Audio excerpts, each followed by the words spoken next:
नाशिक जिल्ह्यातील मालेगाव शहरातून समोर आलेल्या 3 वर्षीय चिमुकलीवर अत्याचार आणि खुनाच्या घटनेनं संपूर्ण महाराष्ट्रात संतापाची लाट निर्माण झाली आहे। निरागस बालिकेवरील क्रूर अत्याचारानं समाजाला मोठा धक्का पोहोचवलाय आणि या घटनेनं संपूर्ण मालेगाव शहर तसेच डोंगराळे परिसर आणि अख्ख्या महाराष्ट्रात आता तणावपूर्ण वातावरण सुद्धा निर्माण झालंय।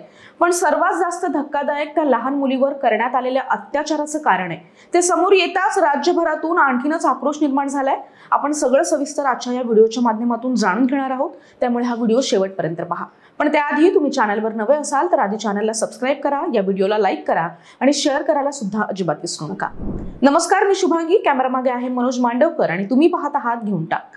मालेगाव तालुक्यातील डोंगराळे गावात 3 वर्षीय चिमुरडीवर अत्याचार करून तिची निर्घुण हत्या केल्याची हादरवून टाकणारी घटना उघडकीस आली। 16 नोव्हेंबरला गावातील 24 वर्षीय विजय संजय खैरनर याने या चिमुरडीवर प्रथम अत्याचार केला आणि नंतर तिचे डोकं दगडाने ठेचून अमानुषपणे हत्या केल्याची माहिती समोर आली। या घटनेची माहिती मिळताच मालेगाव तालुका पोलिसांनी विजय खैरनर याला ताब्यात घेतलं। या भयानक घटनेमुळे परिसरात भीती आणि प्रचंड रोषाचं वातावरण पसरले।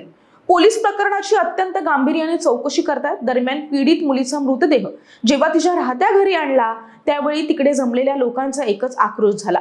या घटनेचे पडसाद अनेक ठिकाणी आता उमटले। चिमुकलीवरील अत्याचार आणि हत्येच्या अमानुष कृत्याचा निषेध करत सुवर्णकार समाजानं मोर्चा सुद्धा काढला। या मोर्चात सहभागी झालेल्या समाजाच्या महिलांनी आरोपीला तात्काळ फास्ट ट्रॅक कोर्टात न्याय देऊन आरोपीला कठोरात कठोर फाशीची शिक्षा देण्याची ठाम मागणी केली आहे। लासलगाव येथील शिवाजी चौक ते पोलीस ठाण्यापर्यंत काढलेल्या मूक मोर्चात महिलांनी मोठ्या संख्येने भाग घेतला होता। त्यांनी सहाय्यक पोलीस निरीक्षक भास्कर शिंदे यांना सुद्धा एक निवेदन दिलंय आणि त्या निवेदनात आरोपीवर तात्काळ फास्ट ट्रॅक कोर्टात खटला चालून आणि त्या खटल्याला तात्काळ निर्णय देऊन आरोपीला कठोर फाशीची शिक्षा दिली जावी अशी ठाम मागणी केली आहे। या मोर्चानंतर ऑल इंडिया पॅन्थर सेनेच्या वतीने सुद्धा लासलगाव पोलिसांना एक निवेदन देण्यात आलंय आणि या निवेदनात सुद्धा आरोपीला फाशीची शिक्षा दिली जावी अशी मागणी केली आहे। सेनेने या गंभीर घटनेला न्याय देण्यासाठी सरकारकडून आणि पोलीस प्रशासनाकडून तात्काळ आणि कठोर कारवाईची अपेक्षा सुद्धा व्यक्त केली आहे। या घटनेनंतर सगळ्यांच्याच मनात एक प्रश्न निर्माण झाला होता की त्या नराधमानं एवढं टोकाचं पाऊल नेमकं का उचललं आणि त्याचं उत्तर आणखीन रक्त गरम करणार आहे। प्राथमिक तपासात समोर आलेल्या माहितीनुसार आरोपी विजय खैरनर जो 24 वर्षाचा आहे त्यानं त्या 3 वर्षीय मुलीच्या वडिलांसोबत त्याचं एक भांडण झालं होतं। साधारण 1 महिन्यांपूर्वी त्या दोघांचा वाद झाला होता आणि त्याचा राग या आरोपीच्या मनात अजूनही खदखदत होता आणि तोच राग काढण्यासाठी त्या नराधमानं अल्पवयीन मुलीसोबत सैतानी कृत्य केलं आणि तो तेवढ्यावरच थांबला नाही तर त्यानं दगडानं ठेचून तिचं आयुष्य सुद्धा संपवून टाकलंय।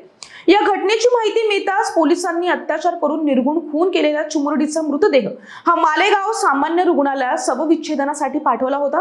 पोलिसांनी तात्काळ त्याची तपासाची चक्रे फिरवून विजय खैरनर नामक या संशयित आरोपीला अटक सुद्धा केली आहे। त्यानंतर न्यायालयानं आरोपीला 20 नोव्हेंबर म्हणजे आजपर्यंत पोलीस कोठडी सुद्धा सुनावली आहे। या घटनेनंतर मयत चिमुकलीच्या नातेवाईकांनी रस्त्यावर उतरत आंदोलन केलं होतं आणि त्यानंतर मंत्री दादा भुसे आणि पोलीस अधीक्षक बाळासाहेब पाटील यांनी सदर केस ही फास्ट ट्रॅक कोर्टात नेऊन सरकारी वकील उज्ज्वल निकम यांना ही केस लढवण्याकरता नेमलं जाईल असं आश्वासन सुद्धा दिलंय।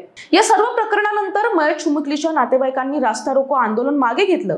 आता गंभीर घटनेचा विचार करता पुरावे जमा करण्यास अडचण निर्माण होणार नाही असं काम आम्ही करत असून ही केस फास्ट ट्रॅक कोर्टात चालेल यासाठी आम्ही प्रयत्न करत आहोत। लोकांच्या भावना तीव्र आहेत।